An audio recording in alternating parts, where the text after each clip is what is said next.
I never thought that I would be a leader. My life didn't change all at once. How do we evaluate success? My faith struggles, and there were three of them, I wish I knew. For the first time in my life, I realized what Jesus was saying.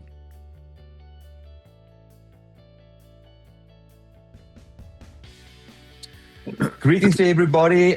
Welcome to Conversations from Below. This is session number 2. You will remember in session 1 where we had David as our guest speaker and Uncle Bill's son, and we could listen and learn from his perspective and the journey that he has had with his dad, and his way of participating even in the writing of the book, Leadership from Below or Leading from Below. But today we have two more special guests, and as I have come to know, that these three gentlemen know one another longer than I have been alive. And so it's very encouraging to sit among these men today and, in a way, just to listen, to learn, and perhaps ask some good questions at the end of the day. And so these are three good friends that has been um, knowing one another for many, many years. And so I would like to welcome Danny, Dr. Danny, and Dr. Darrell. And I would like to welcome the two of you as well into this conversation.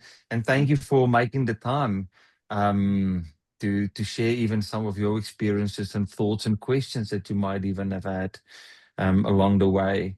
And so, yeah, this is an open conversation. Our theme for today in session 2 is the Pan American 501 movement, confronting false sacrifices.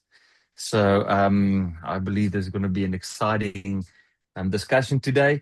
You will notice that as we go into these sessions, that I reading from the chapter, and then we will go into the conversation. So to get us off going in this specific chapter, chapter 2, or chapter 1 actually, I want to read for us a little passage, and then we're going to straight go to Danny, because I believe you have some questions to ask. Let's see, it was about Yvonne's automation. So she then interrupted me, speaking to us intensely and slowly. Bill, look, I stopped eating and I looked up, hearing her clipped tones. If you cross now, tomorrow, my daughter, and we will fly Pan American Airlines 501 directly from Guatemala to Dallas. I will stay with my parents, and you can stay here with your blankety blank. Her words were stronger, more graphic, and more memorable. Ministry of saving the millions. Danny, you've known Bill for many, many years, and you must have witnessed these crises or this crisis dynamic in other mission leaders as well. And obviously, there must be some pressing questions that you have for Bill of that specific moment of confrontation. Well, I don't know if I'd make it a question. Bill was significant in my life early on and to this day because he understood me because of the Guatemalan piece. Most missionaries were of a single heritage. I'm not, neither is Bill. And so I actually looked to him for this issue. Um, I had an issue. I had these conversations with my wife too. Um, Mm. she wasn't from Dallas; she was from Houston. Um, but I saw a number of families, and Bill and I would know who these are in the mission we were with. Very dysfunctional families. We had lunch with particular missionary and his wife, they were in Dallas, and we went out to lunch, and my wife was trying to figure out all of this, and she says, well, how did you adjust? She asked the wife, and the wife says, well, I've wanted to be a missionary since I was 3. Well, that made no sense to my wife. But came to find out later that she had had a nervous breakdown on the field. So what you saw was total, um, like that had never happened. There was another colleague at the institution we were at where it was clear that the wife did not want to be there. But the husband, that was his life. And to be blunt, he may not have been able to get a teaching job in the States. But that's where he could do it. So, I had this conversation with Bill and Yvonne. As couples, we had this conversation in Guatemala. And so being able to do that in Bill's home, Bill and I had a coffee shop we would go to. We would call it La Oficina, the office. And so we'd go off campus and have coffee and just talk. So, Bill's experience actually informed me and made it better for my wife and for me to do this more wisely than I would have Bill had not been there. So I don't know if that's a form of a question. I don't know, Bill, if you remember any of those conversations, but I do. We were, before we started this recording, I have a mental picture of you coming over to our apartment at the seminary in the States and showing my wife pictures of Guatemala and your house and all those things coming out of Bill's experience really, really helped shape our experience in Guatemala, for which I'm eternally grateful. I think the seminal point of that, Yvonne's ultimatum, the Pan American 501 moment. That's what I've called it, and it's sort of a code word with Yvonne and me to this day. We're not in another Pan Am conversation, are we? No, this is not Pan Am 501. But the fact of the matter is that I was a product of my evangelical subculture that said essentially the more you did for God, the more He loved you, and the greater your sacrifice, the greater the blessing. Because at the end of the day, what matters is people coming to faith in Christ and growing in Christ and churches being planted and whatever. So we land in Costa Rica for her to go to language school. I took courses because I wanted my Spanish to be at a higher level than too many other MK missionary kids that I knew that thought they knew Spanish and they didn't. But because I was born in Costa Rica and my father's name still resonated there, I got invitations to speak as much as I wanted to, and I realized that was not helping Yvonne because she didn't understand a word other than Amen. And God forbid that anybody ask her to pray in public in Spanish, because you learn Spanish with the usted, but you talk to God in the intimate too, and that's a totally different verb structure, vocabulary difference. So when we got to Guatemala, that first, let me see, no, Christine was born that first year. She was conceived in Costa Rica and born in Guatemala. Then I was, as she says, I was saving the millions. But when she said, if you don't stop right now, then I'm taking Pan Am 501, because that was the name of the flight, direct to Dallas. And you can stay with your ministry of saving the millions. That was a I don't know what to call it. It was a come to Jesus moment. I think my grief is that uh, my life didn't change all at once. These ingrained worldview things of my parents and my subculture hung. So there's another conversation that takes place in a restaurant downtown Guatemala, and that story is reserved for the memoirs. It's called Il Focolare Italian Restaurant, but where she leveled it again, and I think on that one finally I got it because my priorities were just screwed up. And I remember that Bob Pierce had said, who founded, what is it, World Vision? Yeah. At the time of the Korean War, he said, God, if you take care of my children, I'll take care of these Korean orphans. And I researched his family to find out what happened to his family. And the legacy of that decision was just categorically tragic. So So, Bill, what has stopped me? In other words, what happened on the other end of her 501c3 request that you become a nonprofit oh, and alter your ways? well, I think that was a blow. It was a slap in the face.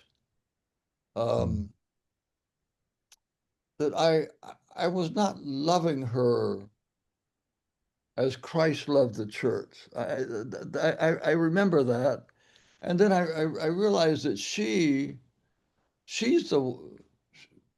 I was sort of going back to what I thought was home, Latin America. Mm-hmm. I had done my middle school and high school in Guatemala, so I knew people from my youth. She was just learning Spanish. She was a classical pianist. She was uh, too good looking, uh, to be a missionary, and she wore short skirts, and she was posh, and I was I was rough hewn, but she's the one who had left family, culture, language, people, nation, not I. Yeah. Yeah. I, So the I sacrifice was hers. Yeah. huh? The sacrifice was hers. Absolutely, and Darrell, I, you know, God have mercy. Well, He had mercy on me, but I didn't understand that, and Mm-hmm. so Which is ironic, Bill, because the thing that I feel like I learned from you and your ministry is what I would call cross-cultural awareness, the sensitivity to being in a different environment, understanding that people live their lives by different rules than I grew up with, and to appreciate that nature of that experience, which then has impacted at least me in my own ministry, because I've ended up ministering literally all around the world in a variety of contexts. And much of what I learned from watching you function in that environment was important. But I also knew the story of you and Yvonne, and that she came out of Highland Park. My wife came out of River Oaks, which is the Houston equivalent of Dallas Highland Park. And when we went to get married, the first thing that well, maybe not the first thing, but one of the things that Sally's mother said to Sally is, "You realize you're going to be poor all your life." That was their assessment of our choice to get married, and it took them 35 years to turn around and say, you all have actually lived the most interesting life of any of our children. And so that ability to walk in that space and adjust to it is a deep, deep lesson, not by insisting on the way in which I live is the way everybody should live, but actually appreciating the nature of those differences and learning how to respect those differences of the way in which people walk with God. If I can jump in, I think you hit it on the nail on the head, Darrell. Because in the case of Bill and I, our wives sacrificed a lot. I mean, I'll tell the story and then make a comment. We were visiting a church, Antorchas. Remember Antorchas, Bill? Antorchas Uh, encendidas. Uh-huh. So Max, Don Max, had said that we were going to go there, which we did not know that he had ordained that for us. We did not end up going there, but so we show up on the Sunday just to visit, and I introduced my wife, and she doesn't speak Spanish hardly at this point. And he goes, "La hermana toca," meaning the sister, plays piano. And my wife goes, "No." He goes, "La hermana canta." The sister, you do sing. And my wife goes, "No." And he goes, "Entonces, ¿qué hace la hermana?" So what does the sister do? I mean, so there was all these expectations for the missionary wife, you see, that didn't fit my wife at all. And Bill knows this, and Yvonne's a bit like this too. My wife is a wonderful shaper of our home, but unlike Bill and Yvonne, we never owned a home in Guatemala. So for those 13 years, we moved multiple times. And all of that was very hard for her. And I think she told me in our marriage, we have moved 13 times, sometimes within the same country, like in Guatemala. So the pressures of the local church, where they would expect her to pray or to teach a Bible study, and her Spanish at that point was not ready. I mean, just the humbling of the wife, the sacrifice, going to teachers' meetings, and all these things, tremendous sacrifice. So when Bill says, it's talking about his sacrifice, but really the one whose sacrifice triggers the conversation was the sacrifice of our wives. And I think that's important. And the repercussions for the children, because Bill and I both know of MKs that don't want anything to do with Latin America or maybe even the faith. I work here at Wheaton, a lot of MKs. It's interesting for me to listen to them because they're all over the place. And something like 10% of the Wheaton student body are MKs. So anyway, a lot of food for thought. But Bill helped all of that for me because I was actually living it myself. Interesting that story is interesting, because the one thing that my wife didn't want to be was a pastor's wife because of those very expectations. She said, "I'm not going there." And if you know my wife, if she says she's not going there, that door is not opening. And so, but the way I responded to her was to say, "Look, as far as I'm concerned, I have no expectations about how you are my wife, whatever our ministry is. You are free to be who you are. I want you to be who you are, and I'm not going to let anyone define who you are." And in the midst of that, by giving her that room, she actually blossomed in ministry, not because she fit those slots, but because she was able to be who she was in the ministry that we shared together. And she stepped into those places, in places where she saw need and where her gifts were, and responded accordingly. So, for example, she founded the MOPS effort for seminary wives at the seminary because her gifts were hospitality. And why don't you tell them what MOPS means? MOPS is mothers. What is it? Mothers of preschoolers. So this was a ministry to seminary wives who had children, toddlers, who they had to care for all the time. And the whole point of the exercise was this would be a moment when they could come, participate in a Bible study, meet with other women who were going through what they were going through. And the program took care of the kids, so they could not have to worry about the kids while they did it.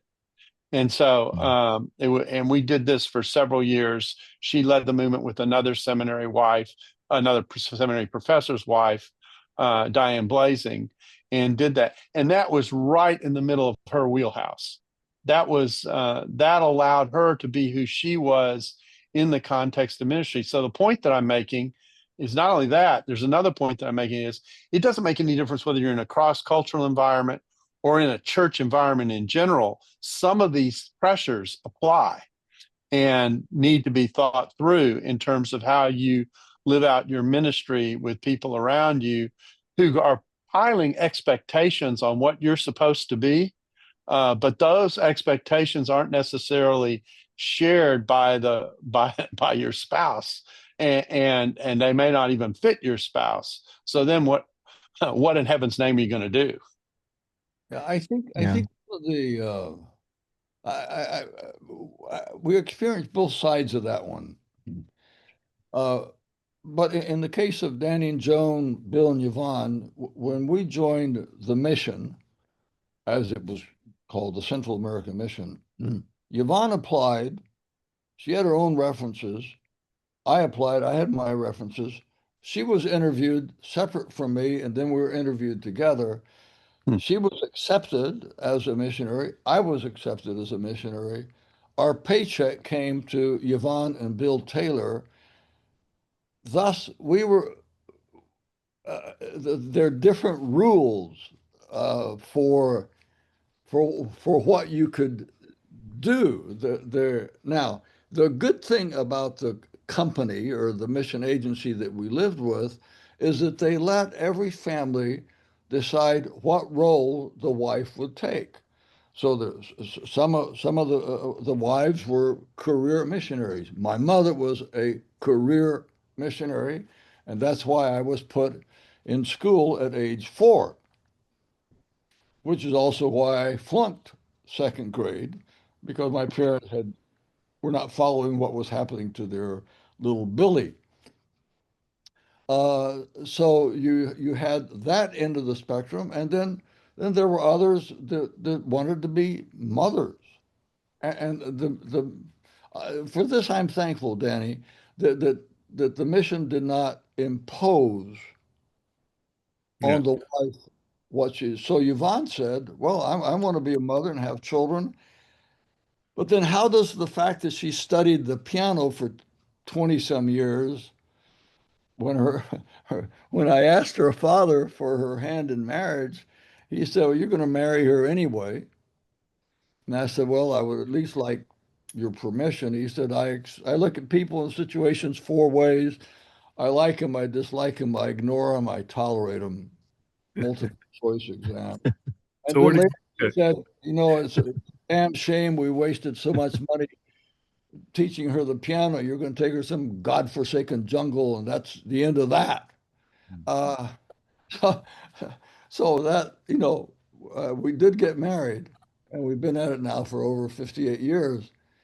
Again, that was part of the price that was paid. But the mission gave freedom.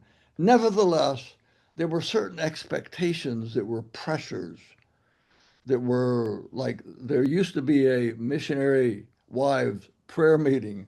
And Yvonne finally said, she said, "I'm not going to that anymore." Anymore. I said, would you like to explain? He said, do you want me to explain? I said, well, maybe not right now, but I got the explanation.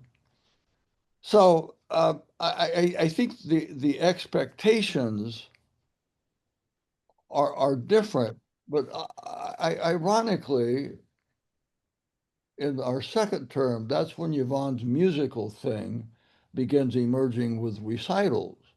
And at first, in Latin America, she was known as the wife of Don Guillermo Taylor. And then later, I am known as the husband of the pianist Yvonne Christine de Acutis Taylor, because I would carry her music. I would turn the pages because I could read music. And I was her acolyte. People had no idea who I was. And I just laugh. I'm still laughing because it didn't matter who I was.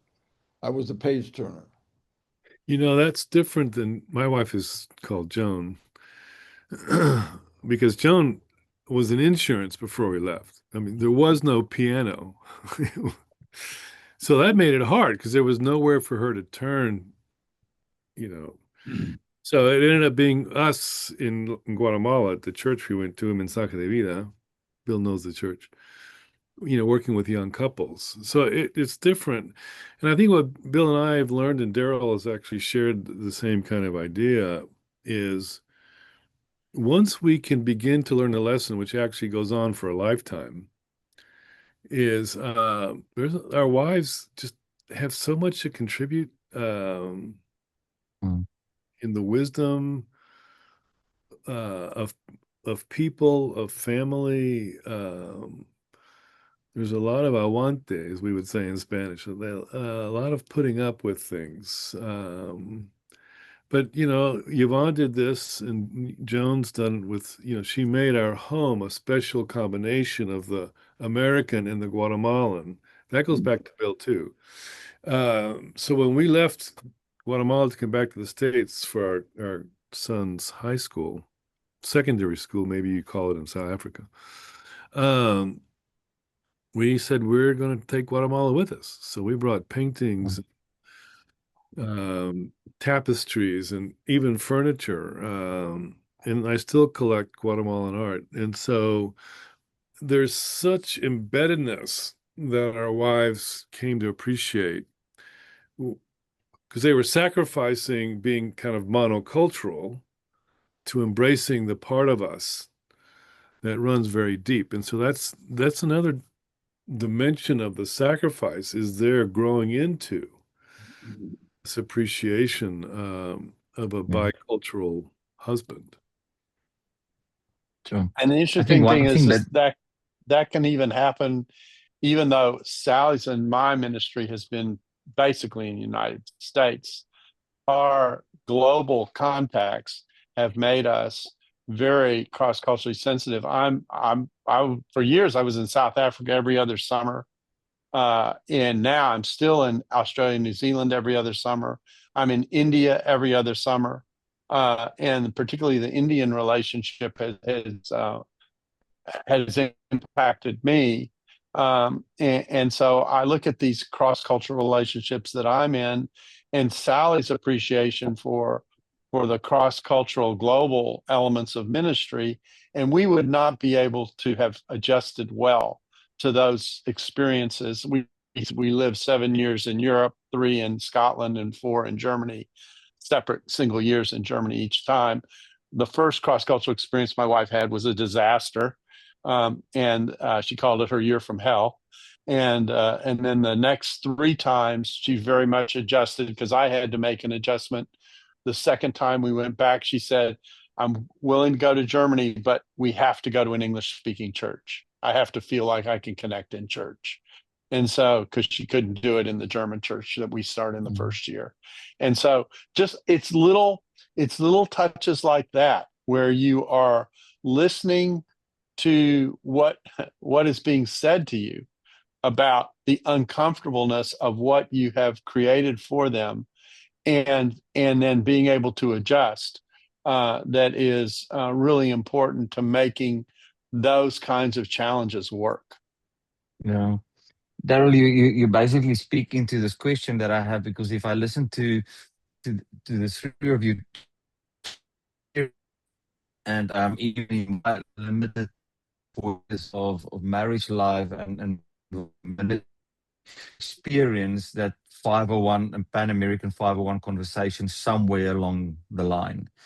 And as some of our viewers and ministry leaders that might be early in the ministry life, obviously there are things that you can do to be more sensitive so that the conversation is not that drastic. And this question is to all 3 of you: is what would your advice be for a young leader stepping into ministry, and the role of the spouse in a moment like that, to prevent that 501 Pan American 501 conversation not to be that drastic? Well, let me start here because I think this is important.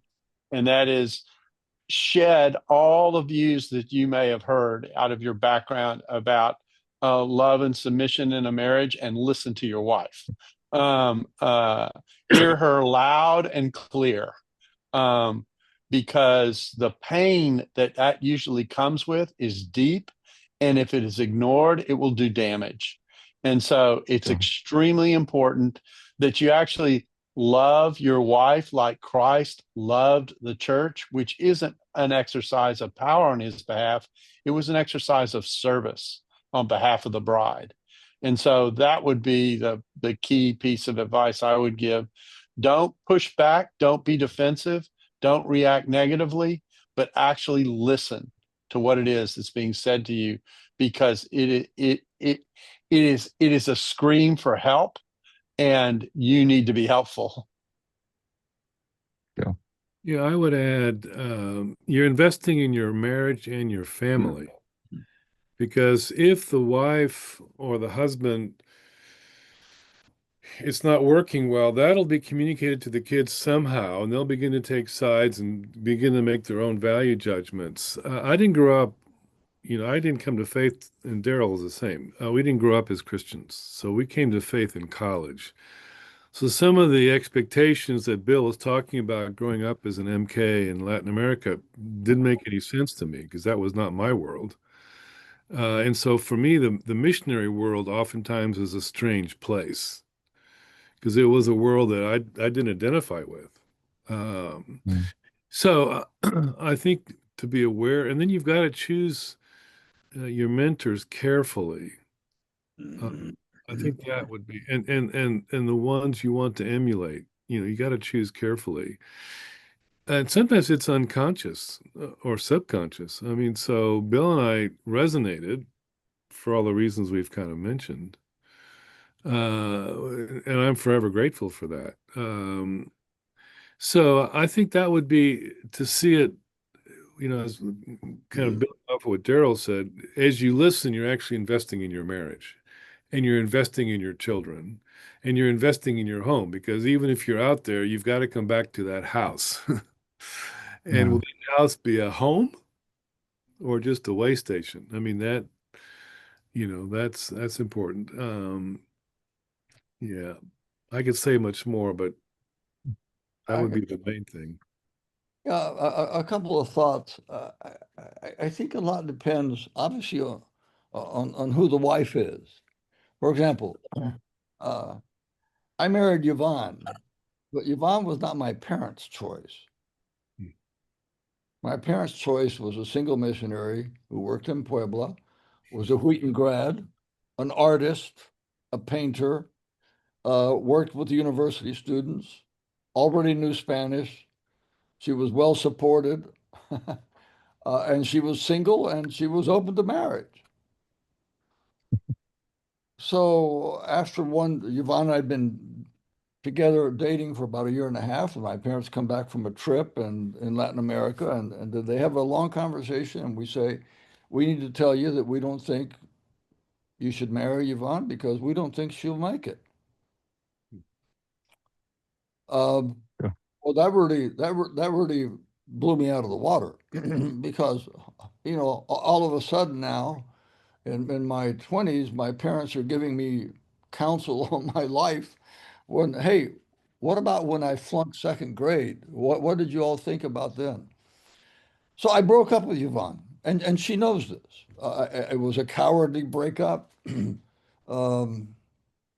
so I started dating this other woman who was engaging, bright, fun, intelligent, um, lived in Puebla, Mexico. Long story short, it's actually, I don't know if it's, I don't know, I don't know if it's in, I don't think it's in the book, but it's in the memoirs. It's called The Love Story. But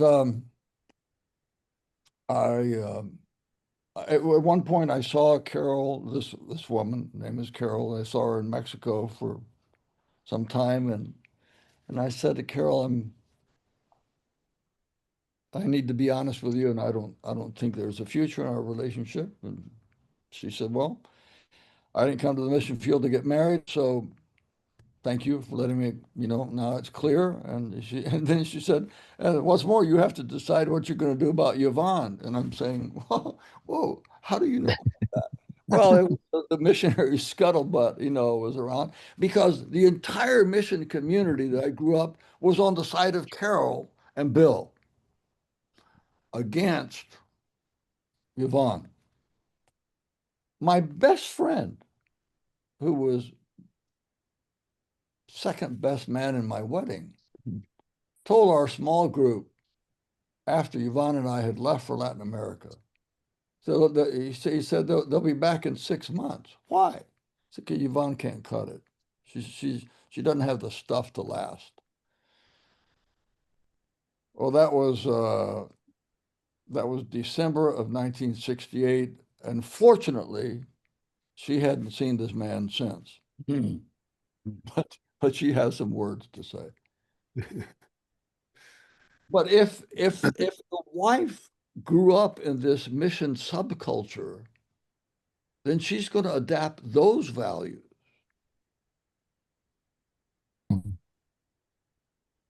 And ministry is going to be the most important thing to be doing, at least in the old school that I was raised in. But I've heard it as short as 3 weeks ago.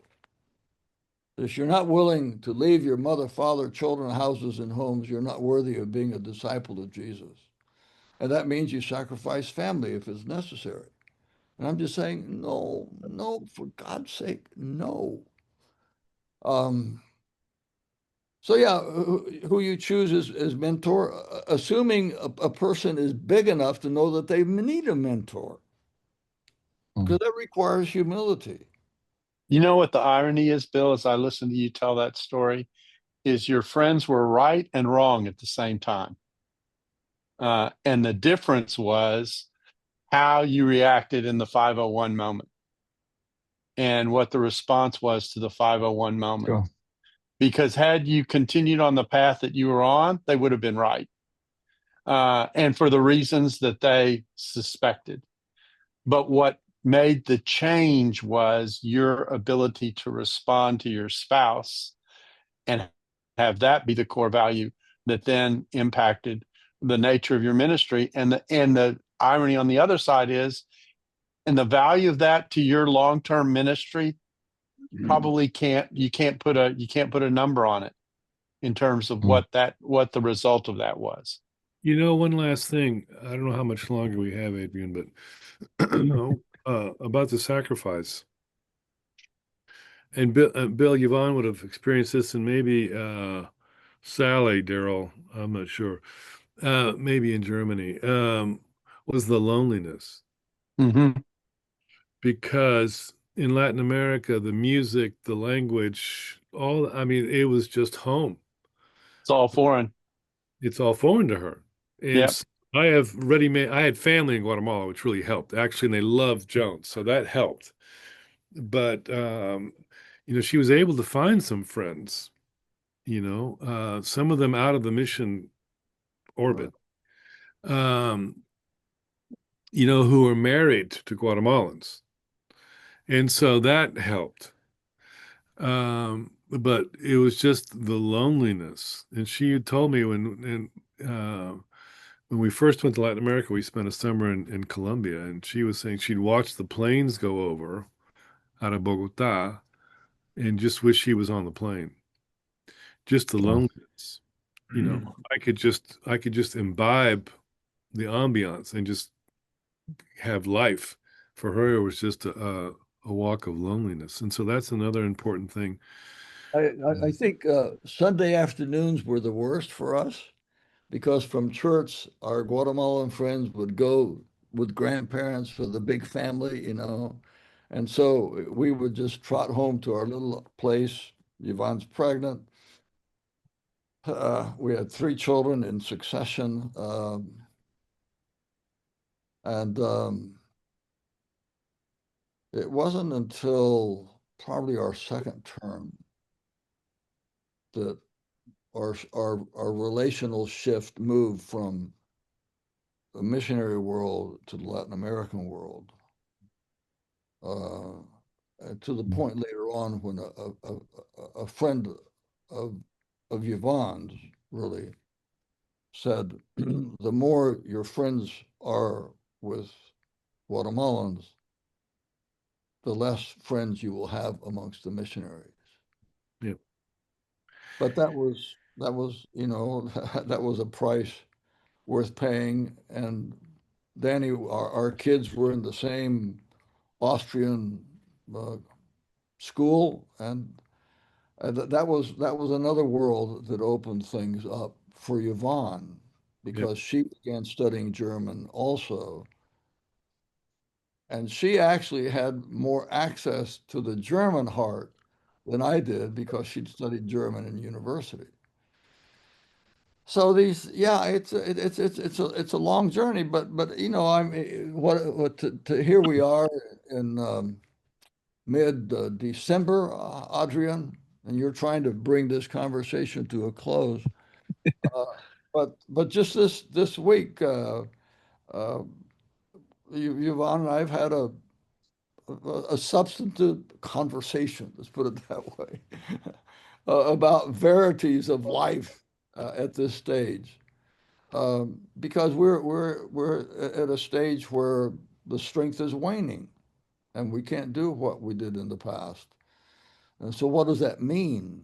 What does that mean to us? It's a test of who are we? What is our identity at ages 80 and 85? And I'm just glad that I married her and not Carol. someone else. You know, Bill, listening to this, I'm reminded of something else I learned from you, which is there were two kinds of missionaries on the field. One were the missionaries who came as Americans and tried to stay as American as possible while they were ministering in Latin America. And the other was the missionary who went to Latin America, whether they were American or not, and actually made an effort to get outside the missionary bubble and the mission, and actually immerse themselves in the life of the community in which they found themselves in all its aspects. And that lesson we carried with us to Scotland, we carried with us to Germany, we carry with us wherever we are in South Africa, or if we're in Australia or New Zealand, where we make an effort to really learn from and with and alongside the people that God is bringing us into contact with, and not just hang out with expatriates. And in the midst of that, that deepens the experience. I think one way is definitely better than the other in that regard, and that's an important part of doing that journey together, is immersing in that experience together, so that your spouse doesn't end up being isolated in the cross-cultural experience, but actually participates in it, not in the context of a bubble, but in the context of really, nope, we're in a cross-cultural situation, we're going to be cross-cultural. Thank you. Well, yeah, let me bring this to an end. There's so much that can still be said and shared. If this is how these conversations are going to go as we proceed going through the book, I'm really excited and looking forward to it. And I do find it very profound that, as it's a book about leadership, leading from below, the story, the life, Uncle Bill, as you have shared it and put it down on paper, it's quite profound that this entire book starts from this space, and all this conversation starts from the space of, sometimes you think about leadership and you put yourself as the person, and it is about you, and yet in this case it is you, but it's those who surrounds you, your spouse. When you select your spouse, being aware, listen to your spouse, as you can make decisions based on their feedback that can be disastrous going forward, or it could become the foundation going forward. And so valuable lessons that we can take just from this session already, from leadership and leading from below. So from my side, Darrell, Danny, thank you so much for your contribution, being part of the conversation, your input. I'm pretty sure that as we will continue, there might be some more things that we would like to talk about, and we might just come back to you and say, listen, if you're available, here's one or two things we would like to explore with you as well going forward. To all our viewers, thank you so much for joining in. This is just the beginning. There's so much more to be unpacked as we go forward. So I want to encourage you to make sure that you subscribe first of all. And if you don't have the book, please go into the description right below here, and you will find the different links where you can get a hold of a hard copy or an e-version of the book, and make sure that you follow us as we go through this journey. So from our side, from my side, Darrell, Danny, thank you so much. Uncle Bull, thank you so much. And we look forward to continue the conversations. And to all our viewers, we will see you soon again. Thank you.